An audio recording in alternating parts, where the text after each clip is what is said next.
What's up, guys? Simon here. What an event we've had recently with Elon Musk coming out of nowhere. First, dropping out of Twitter on becoming declining to take a board position with Twitter. So he basically said no to Twitter after he invested nearly $3 billion to get 9.2% of Twitter's share, becoming majority shareholder. And then he said, no, I'm not going to be on the board because that would limit him to 14 or 15% or so of total Twitter shares. So he declined it. In this video, we're going to go over Elon Musk offering to buy Twitter out at a whopping $42 billion at $54.20 per share. And notice the 420 at the end. And this is some great news, in my opinion, for free speech and what he wants to do with that platform that's also struggled to potentially make money. So in this video, we're going to go ahead and cover what this means again for Twitter, what this means for Elon Musk, what it means for the stock price, because Twitter stock actually had fallen since this announcement. And we're going to go into every single aspect in this video. Before I do, I always ask you guys to hit the like button, subscribe to the channel if you haven't done so already, and I appreciate it. It's the biggest favor you could do for me. Let's get into it.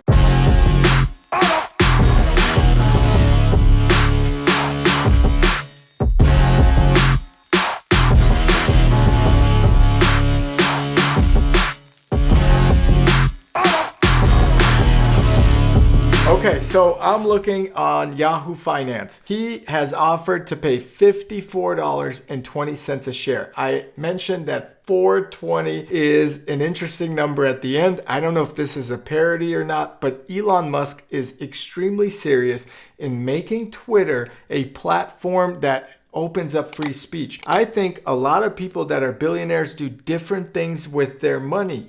Elon Musk, for example, is trying to keep free speech alive.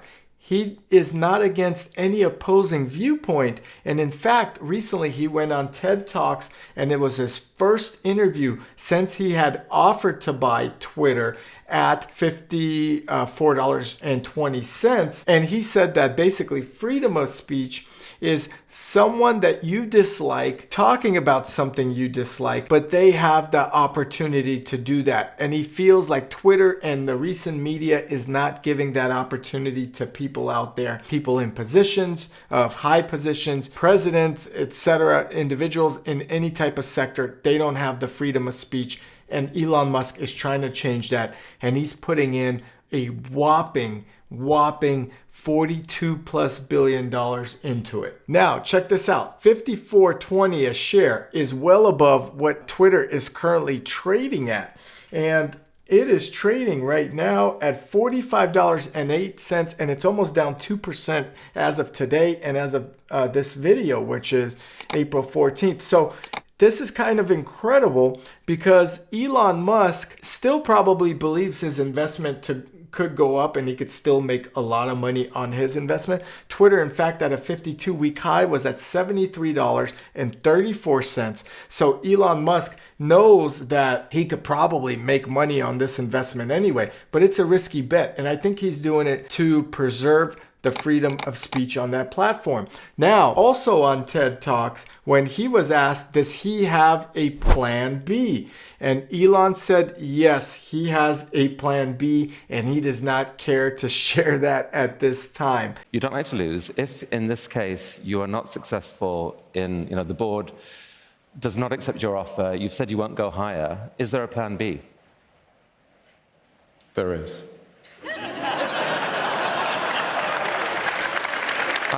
I think we would like to hear a little bit about plan B. For another time, I think. Another time? Yeah. All right. That is pretty incredible because I feel like for several billion or even 20 billion, you could actually build up a platform that could rival Twitter if needed. It could make things better, and he could partner up with people that are also for freedom of speech, such as Joe Rogan. There's Patrick Bet-David. There are a lot of other individuals that are promoting freedom of speech on YouTube and all these other social media platforms. And if Elon gets some of the biggest podcasters together in the room that have covered these sensitive topics of health and other topics, he can truly probably create a platform on his own and fund it that way. By buying Twitter, Elon is basically investing in the fact that Twitter is going to go up with the changes he's going to make. He's going to put the right people on the board. He's going to make that company profitable, as he's done with so many other companies. And if you haven't checked out my first video, you could check that out on the channel. It's when he invested enough to be the majority shareholder. And I discuss which companies he has on there. However, he's going to put the right people in there. And what he's going to do is he's really going to make sure that his 42 billion maybe turns into 50, 60 billion. Now, I do want to say that he is offering a 54% premium for shares than when he began investing in Twitter, which was the day before. So he is offering a 54% premium from when he first started investing in Twitter, which he is saying, I'm willing to even put more money than I could have originally put. And he's offering 38% more than the day before, the premium the day before his investment was publicly announced. Okay. So he is willing to pay more money in a premium to get the majority of Twitter shares. Now, Twitter confirmed that the board had an emergency meeting, okay? After this was announced, the majority shareholders of Twitter have an opportunity to approve or deny. Once again, Twitter stock is trading at about $45 today. So $54 is a pretty drastic increase from their stock. Now, after hours, it's up about 3% to $46. However, that still is not significant enough. If Twitter feels that this is a good sale, or the board feels and the investors feel this is a good sale, they may actually offload Twitter to Elon Musk and focus on other investments. So Twitter is actually owned by several majority shareholders, and that list is available here. So we're going to go ahead and show it right now. The Vanguard Group owns an 8.39% stake. Morgan Stanley Investment Management owns an 8.08% stake. BlackRock Fund Advisors, another big company, about 4.56%. And it goes down the list with Nikko Asset Management, almost 2% of a stake. So there's a lot of companies involved that are going to have to make a decision whether or not they're going to sell off. The ones that are profitable will probably sell off and allow Twitter to be in Elon's hands. And again, if he doesn't get what he wants, he's going to make it happen one way or another. It hasn't stopped him before. This guy has pushed Tesla through bankruptcy. He's worked pretty much in every aspect of that company. He's taken multiple companies public, sold multiple companies. And when he focuses on something such as Twitter, he is going to make sure that he makes it happen. Now, a lot of people, surprisingly, on Twitter were upset about this. And there are so many people that were just angry at the fact that Elon Musk is buying Twitter, which I could not understand. There are people on Twitter that have tweeted that if Elon buys Twitter, they're moving to Canada. Or if Elon buys Twitter, that's the end of free speech. If Elon buys Twitter, that basically is going to be a right-wing propaganda site. And those are just baseless statements from individuals that may not understand what he is doing or what they are talking about. Because Elon, I feel like, just wants to open up Twitter to free speech, meaning if you have an opinion, you could share it. You're not going to get reprimanded for it, banned or suspended. And if you have another opinion, it's the same thing. I personally feel that two converging opinions, when I don't agree with someone and when someone doesn't agree with me, leads to the best conversation. If we're both nodding yes, the conversation is generally over. We agree on something, there's nothing to debate. But when you have two individuals that are debating a topic that is completely separate or irrelevant to, that is completely on the other side of the spectrum,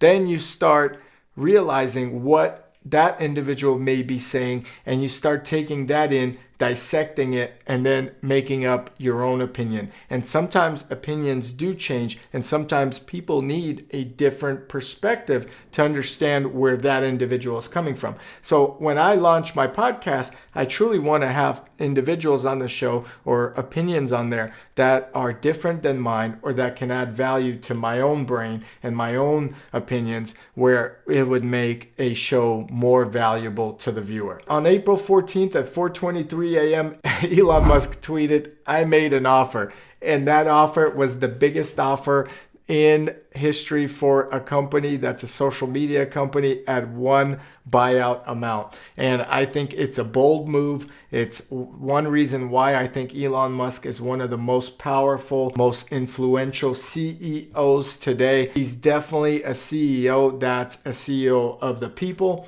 and a CEO that truly wants to see America thrive and have a total free speech society. Musk did say that, "Since making my investment, I now realize the company will neither thrive nor serve this societal imperative of free speech in its current form. Twitter needs to be transformed as a private company. Twitter has extraordinary potential, and I will unlock it." That is incredible. Now, there is some drama. Musk is also facing a lawsuit for his initial investment because he didn't disclose it properly or on time. So shareholders started suing Elon for the way he disclosed it, which actually allowed him to buy it cheaper and then potentially, invest at an earlier time than if he was to disclose it. So remember, they traded as high as $77, and a 54.20, which is funny, is a good offer.